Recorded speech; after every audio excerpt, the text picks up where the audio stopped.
A day in my life as agriculture student ngaming labang na po sa sapa for today's video guys. So karon guys is pang 5 days na ninamo nga mulabang sa sapa padong sa among area. So ako na pod ang muletering dapita. So guys, kami sang duha ron sa akong kauban. While nagbaktas mi padong sa area, nakasinabot mi nga mamutol mi og utro in case nga makuangan mi na may katapal. So during the pita guys kay maginahinay na tagbaktas padong sa atong area kung asa tamang batas karon.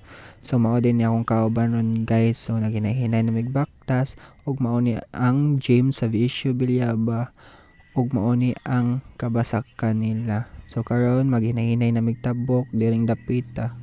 Sa wala na si Piat, so nalubong jud siya. So karon kay ako na sad ang mo labang tan-awal guys. Wow. So wa jud ko nalubong guys. Karon guys sa inyong nakita, ming init na jud siya. Dili pareha yesterday muuwan o muinit.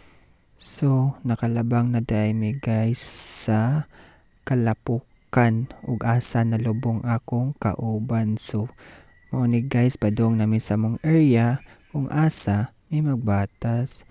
So kaning oras guys kay sakit kayong init mga 9 AM in the morning ni guys. So mao ni akong kauban guys di aming mingagi sa Kamanggahan sa Vicio Villaba kung asa bantok ang yuta wala mi mingagi atong sa unang among giagian kay basak man to siya guys, dali ra mi malubong kay tungod daghag tubig didto kay sige mag uwan baya. So una na guys, mauna na among area kung asa mi nang batas. So naabot na data guys sa among area kung asa mi nang lipak. So sa inyong nakita guys, mauna ni among nalipak og nahinluan na. So tomorrow kay amo na ning hakoton ngadto sa among area kung asa mi magkandak sa among thesis dire lang sa Takotob guys basin mabasa ta sa uwan wara bay mo payong sa ato.